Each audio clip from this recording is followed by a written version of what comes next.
Fracture. அதனால தான் அந்த வீக்கம், அந்த ஸ்வெல்லிங், அந்த பபுள் பிரஸ்ட்டு இதெல்லாம். திங்கட்கிழமை 6ஆம் தேதி வந்து கோவை குற்றவியல் நடுவர் நீதிமன்ற நாளில் சவுக் சங்கர் அவர்கள் வந்து சிறையில் தாக்கப்பட்டதாக சொல்லியும் அவருக்கு வந்து மருத்துவ உதவி, மருத்துவ சிகிச்சை கிடைக்கணும்னு சொல்லியும் ஒரு மனு போட்டிருந்தோம்.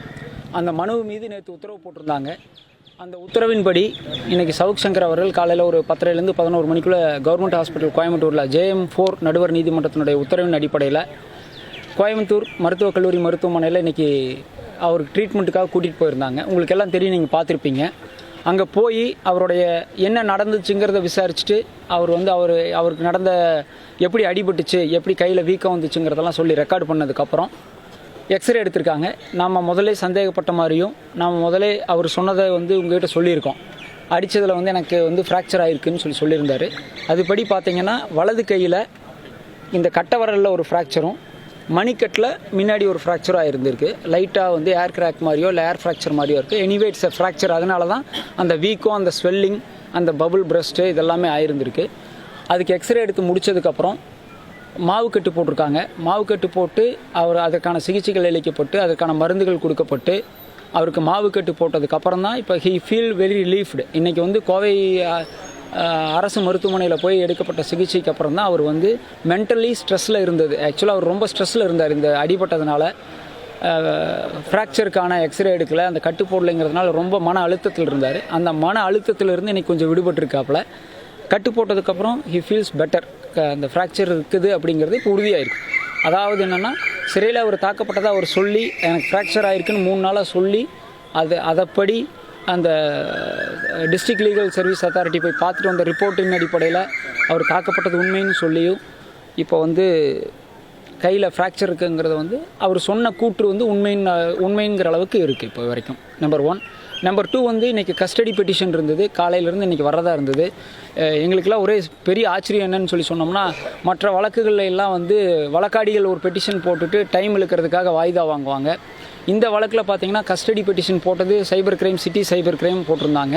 கஸ்டடி போடும்போது அவங்களுக்கு ஒரு நெருடல் இருக்குன்னு நினைக்கிறேன். ஏன்னா அவர் அக்யூஸ்ட் இங்கே கூட்டிகிட்டு வரணும். உங்களுக்கு எல்லாம் தெரியும், எல்லா மீடியா பர்சனுக்கும் தெரியும், 12:30 மணிக்கே மதியம் 12:30 1 மணி அளவுலேயே அவர் மறுபடியும் சிறையிலேருந்து ஹாஸ்பிட்டல்லேருந்து சிறைக்கு கூட்டிகிட்டு போயிட்டாங்க. ஒரு 4 மணி வரைக்கும் நாங்கள் கஸ்டடிக்காக வெயிட் பண்ணோம். 4 மணிக்கு அவர் சிறைக்கு போயிட்டாரா இல்லை மருத்துவத்திலேயே இருக்கிறாரான்னு எங்களுக்கு தெரியல. அதனால் இன்றைக்கி கஸ்டடியில் ஆஜர்படுத்த முடியாது, எங்களுக்கு திங்கட்கிழமை வாய்தா வேணும்னு கேட்டிருக்காங்க. அவங்க போட்ட பெட்டிஷனில் அவங்களே வாய்தா கேட்டிருக்காங்க. 2வது டைமாக வாய்தா கேட்டிருக்காங்க. கண்டிப்பாக திங்கட்கிழமையாவது ஆஜர்படுத்திடுவாங்கன்னு நம்ம நம்புகிறோம். அதே மாதிரி அரசு மருத்துவக் கல்லூரியில் திங்கட்கிழமை அந்த கட்டு மாற்றுறதுக்காகவும் அவரை வர சொல்லியிருக்காங்க. ஸோ வர்ற திங்கட்கிழமை காலையில் கட்டு மாற்றணும், திங்கட்கிழமை காலையில் கஸ்டடி இங்கே கொடுக்கணும். இந்த அப்சர்வேஷன்ஸ் எல்லாம் ஹைகோர்ட்டில் ரெக்கார்டு பண்ணிவிட்டு இன்றைக்கி அவங்க தாயார் தாக்கல் செய்திருந்த ஆட்கொணர்வு மனுவில் இந்த டிஎல்எஸ்ஏ போயிட்டு வந்த ரிப்போர்ட்டை ரெக்கார்ட் பண்ணிவிட்டு JM4 நீதிபதி அவர்களே அதில் என்கொயரி பண்ணதுனால மருத்துவ உதவிக்காக அவர் ஜிஹெச்சுக்கு போயிருக்கிறதுனால இந்த ரிட் பெட்டிஷனை க்ளோஸ் பண்ணிக்கிறோன்னு சொல்லிட்டு ஹைகோர்ட்டில் ஒரு அப்சர்வேஷனோடு அது க்ளோஸ் ஆகிருக்கு. என்னை பொறுத்த வரைக்கும் நான் நேற்று பேட்டியில் நம்ம சொன்ன மாதிரி கோவை மருத்துவமனை, அரசு மருத்துவமனை மருத்துவர்கள் ரொம்ப கவனமாகவும் ரொம்ப அன்பாகவும் முத்துக்குமார் சொன்ன மாதிரி இத்தனை நடந்த பின்பும் இந்த உலகத்தில் அன்பைக்குள்ள ஆயுதம் கண்டுபிடிக்கப்படலைங்கிற மாதிரி அவர் மேலே ரொம்ப அக்கறை எடுத்து அவருக்கான முறையான சிகிச்சை கொடுத்தாருன்னு சொல்லி சவுக் சங்கர் அவர்கள் இன்றைக்கி சிறையில் சந்திக்கும் போது சொன்னார். இன்றைக்கி பார்த்தீங்கன்னா மொத்தம் இதுவரைக்கும் அவருக்கு சம்மன் சர்வ் பண்ணது 5 வழக்கு மொத்தம். கோயம்புத்தூரில் 1, தேனியில் 1, இன்றைக்கி மெட்ராஸில் 2 வழக்குக்கு அவருக்கு கைது குறிப்பானை கொடுத்துருக்காங்க. திருச்சி 1, 2 சென்னை கொடுத்துருக்காங்க. அப்போ மொத்தம் இதுவரைக்கும் 5 வழக்குகளுக்கான கைது அவர் செய்யப்பட்டிருக்கார். கோவை 1, தேனி வழக்கில் 2, திருச்சியில் 1 3, சென்னையில் 2 சைபர் கிரைமில் மொத்தம் 2, மொத்தம் 5 வழக்கில் அவருக்கு இதுவரைக்கும் கைது செய்யப்பட்டிருக்கார். அவ்வளோதானே?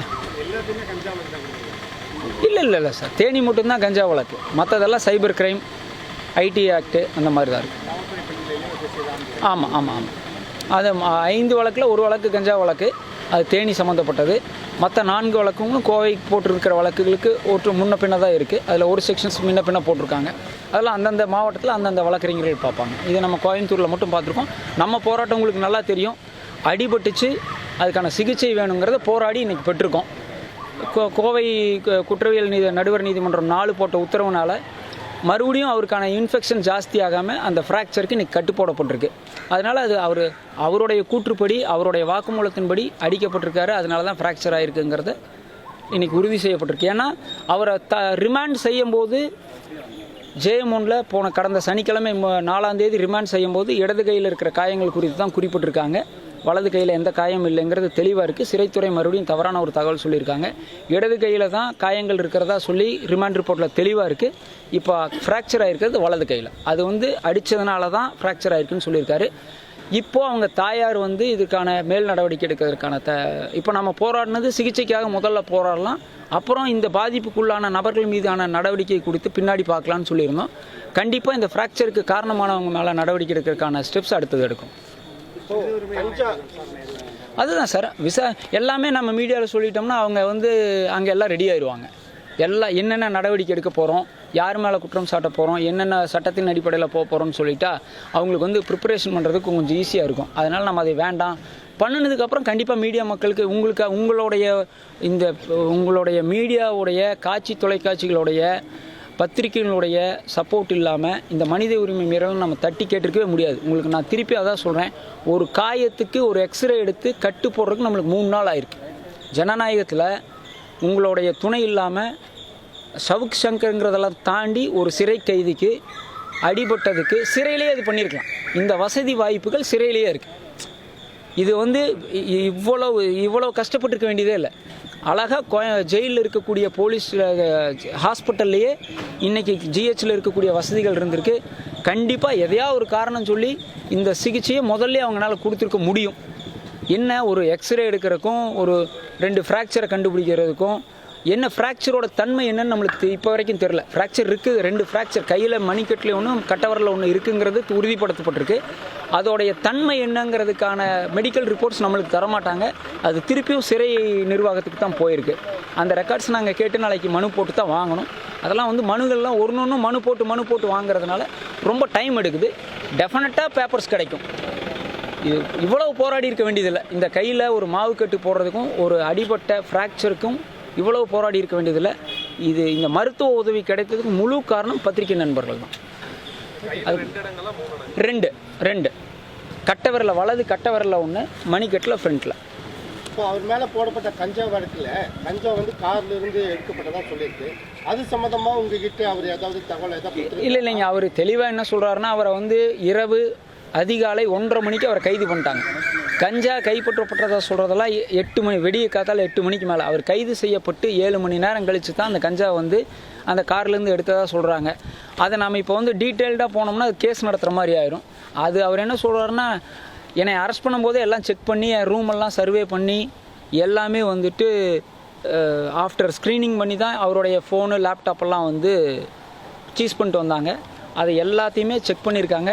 அது நாம் சொல்லலை, ரெக்கார்டு இருக்குது. அந்த ரெக்கார்ட்ஸ் காப்பீஸ் நம்மக்கிட்ட இருக்குது. அதனால் அவங்க சொல்கிறது தவறு அப்படிங்கிறத கோர்ட்டில் உறுதியாக நிரூபிக்க முடியும். அவர்னால வழக்கு சரியாக நடத்தணும்னு சொன்னோம்னா உறுதியாக கஞ்சா வழக்கு பொய் வழக்குங்கிறத ஆணித்தரமாக நிரூபிக்க முடியும். அந்த கஞ்சா வழக்குக்கு ரொம்ப சிரமெடுத்து அந்த எஃப்ஐஆர் போட்டிருக்காங்க. 100% அது பொய் வழக்குன்னு நிரூபிக்க முடியும் வழக்கில்.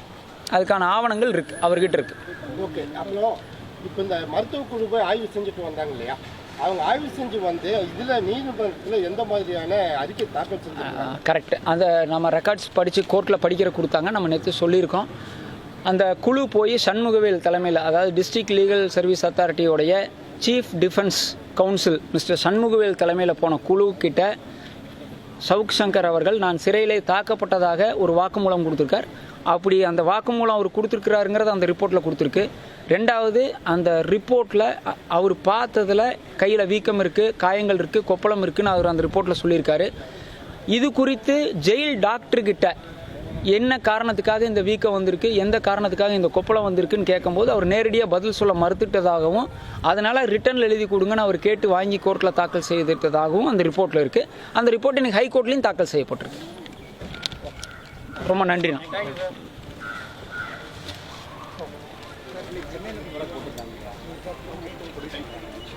போடுவாங்க சார், போவாங்க,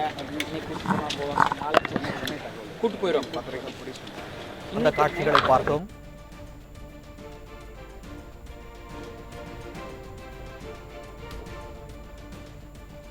பத்திரிகையாளர் சவுக்கு சங்கர் தரப்பு வழக்கறிஞர் கோபாலகிருஷ்ணன் செய்தியாளர்களை சந்தித்தார். அந்த காட்சிகளை பார்த்தோம்.